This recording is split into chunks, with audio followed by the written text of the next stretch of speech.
तुम्हारे बच्चों के लिए रो रहा हूँ यार, बच्चों के लिए रो रहा हूँ, तुम्हारे बच्चों के लिए रो रहा हूँ, तुम्हारे बच्चों के लिए रो रहा हूँ, तुम्हारे बच्चों के लिए रो रहा हूँ। सही होगा, इन्हीं से पूछो, किसी से पूछो, इनके बच्चों को पढ़ाने वाला कौन है जो वर्दी में? इस देश में छात्र न्याय की भीख मांग रहा है, वो विश्व गुरु कैसे बनेगा?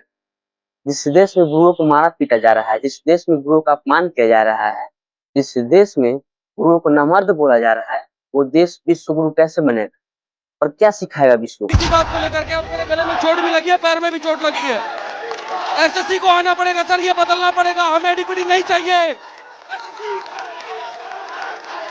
क्या कोई चंद्रयान भेजना, जीटीपी बढ़ाना और भारत में बुलेट ट्रेन का लाना ही विश्व गुरु का होना है? विश्व गुरु तो वो बनता है सबसे पहले अपने बच्चों को न्याय देता है, सुरक्षित रखता है और उन्हें मजबूत बनाता है। पुलिस फिर नई बस में भर रही है, डिटेन कर रही है। अरे ये देखिए, जो भी टीचर आदित्य रंजन को पकड़ लिया गया है। आदित्य रंजन खदेड़ते हुए ले जा रही है पुलिस लगातार।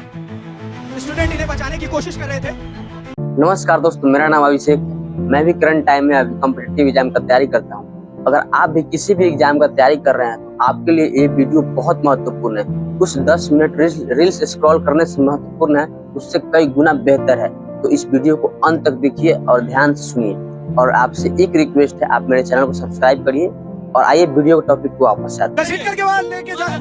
जितना मारोगे, मेरी कोई गलती नहीं है। बच्चों की लड़ाई के लिए जान दे देंगे हम अपनी, बच्चों की लड़ाई के लिए जान दे देंगे। ये बदतमीजी करेंगे हमारे साथ में, इनको बढ़ा करके डिपार्टमेंट में हमने भेजा है। 31 जुलाई 2025 को दिल्ली की सड़कों पे वो सब हुआ जो किसी ने सोचा नहीं था। जंतर मंतर और सीजीओ कॉम्प्लेक्स के बाहर हजारों छात्रों ने एक ही आवाज में चिल्लाया, एसएससी जवाब दो। छात्र अकेले नहीं थे, बल्कि उनके साथ इंडिया के टॉप टीचर्स जैसे Neetu ma'am, Ravindra sir, Rahul sir, Aditya Ranjan sir जैसे लोग भी उनके साथ खड़े थे। लेकिन उनको मिला क्या? आपके सामने किस तरीके से प्यार से पकड़े बिठाए उन्होंने। सुबह से ये तमाशा हम लोग देख रहे हैं। अरे पेपर में धांधली हो रही है, सेंटर गलत है, वेंडर गलत है, पेन नहीं मिल रहा बच्चों को, सर्वर डाउन है, 200 400 किलोमीटर में जाना मत बच्चों। छात्र से लेकर टीचर पर भी लाठीचार्ज, अपमान, धक्का मुक्की और गालियों का प्रयोग किया गया। को लेकर के और मेरे गले में चोट भी लगी है, पैर में भी चोट लगी है। आप इतना डरते क्यों यार? सेशन चल रहा है। मैंने पहन के 2017 में उतार दी।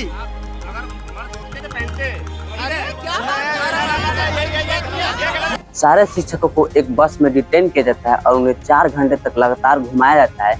ये नहीं बताया जाता कि आपको ले कहाँ जाया जा रहा है, नहीं खाना दिया जाता है और नहीं पानी दिया जाता है। अब आप ही बताइए, एक शिक्षक के साथ जब ऐसा हो रहा है तो स्टूडेंट के साथ क्या हो रहा होगा? जो लोग मंदिर में गए हैं उन्हें भी पुलिस खदेड़ रही है। यहाँ पे नीतू मैम ये लोग उठा के लेके जा रहे हैं, पुलिस उठा के लेके जा रही है। यहाँ तक कि लाठीचार्ज इतनी बेरहमी से किया गया कि एक शिक्षकों का तो हाथ भी टूट गया।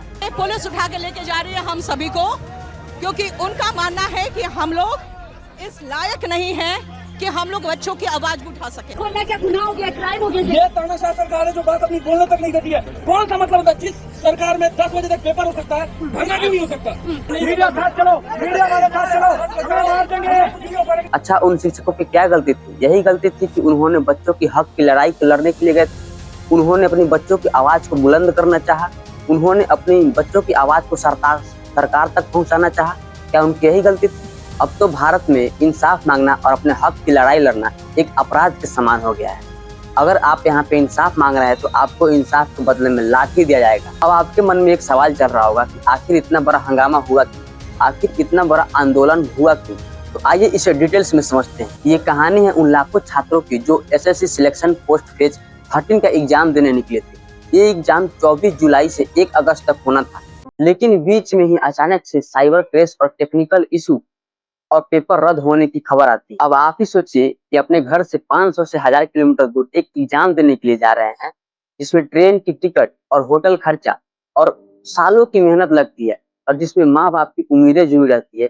अगर आप सेंटर पे पहुंचते ही आपको ये पता चले कि हमारा एग्जाम कैंसिल हो चुका है और वहां से आपको धक्का मार करके बाहर निकाल दिया जाए, तो कैसा लगेगा? सेम ऐसा ही इन लोगों के साथ हुआ है। इन सबका कारण है एडीक्यूटी जैसे ब्लैकलिस्टेड कंपनी। पहले एसएससी का एग्जाम टीसीएस कंडक्ट कराती थी, लेकिन एसएससी ने उससे लेकर एडीक्यूटी जैसे नई कंपनी को और ब्लैकलिस्टेड कंपनी को ये एग्जाम कंडक्ट कराने के लिए दे दी। इस कंपनी के पास ना ही प्रॉपर तकनीक की सुविधा है, ना ही अच्छे सेंटर्स है, और जिसका नतीजा ये निकलता है कि एग्जाम देते समय किसी का माउस काम नहीं करता है, किसी का कीबोर्ड काम नहीं करता है, किसी का तो कंप्यूटर भी हैंग हो जाता है, और ना ही उस सेंटर्स में पंखे थे और ना ही अच्छी सुविधाएं थी।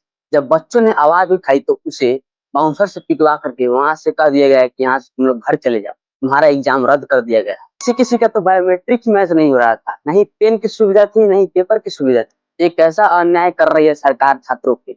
जब जान रही है कि एडीक्यूबी जैसे कंपनी से इतने बड़े एग्जाम नहीं संभाले जाएंगे तो उसे ही एग्जाम क्यों दे रही है। अरे आप जानते हो ये लोग कितने दिक्कत से तैयारी करते हैं। एक स्टूडेंट जो 12-12 घंटे लाइब्रेरी में बैठकर तैयारी करता है और एक स्टूडेंट जिसके पास रहने खाने का पैसा नहीं होता है, वो दूसरी कंपनी में जाकर 8 घंटे काम करता है, फिर उसके बाद वो अपना पढ़ाई करता है और ये सपना देखता है कि हम भी एक दिन सरकारी नौकरी लेंगे।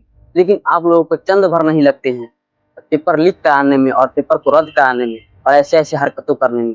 शर्म आनी चाहिए आप लोग। पहली बार नहीं, पिछले 3 सालों से यही चल रहा है, कभी नीट वाले के साथ तो कभी बीपीएससी वाले के साथ तो कभी एसएससी वाले के साथ। अगर ऐसा ही स्थिति रहा तो मात्र 5 साल बाद भारत को पाकिस्तान बनने से कोई नहीं रोक सकता है, क्योंकि ना ही अच्छी एजुकेशन मिलेगी, ना ही किसी को रोजगार मिलेगा, जहाँ पे 99% लोग भुखमरी और गरीबी से जूझते फिरेंगे। अब छात्र की मांग क्या है? छात्र की मांग बहुत छोटी सी है कि एडीक्यूटिव जैसे ब्लैकलिस्टेड कंपनी को पर प्रतिबंध लगाया जाए, एग्जाम और रिजल्ट का डेट फिक्स किया जाए और टाइम से भर्ती लाई जाए और परीक्षा केंद्र दूर नहीं बल्कि नजदीक में हो, तकनीकी खामियां ना हो और सेंटर पर असुविधाएं ना हो।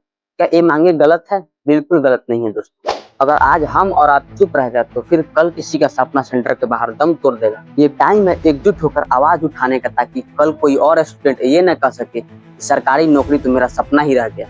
इस बार स्टूडेंट एग्जाम नहीं दिया है बल्कि सिस्टम को कटघरे में खड़ा कर दिया है। अगर आपको वीडियो पसंद आया हो तो जरूर सब्सक्राइब कीजिएगा, ताकि मेरा नोटिफिकेशन मिलता रहे और आपको हर एक सच्चाई आपको बताते रहे। आज के लिए इतना ही। जय हिंद दोस्तों।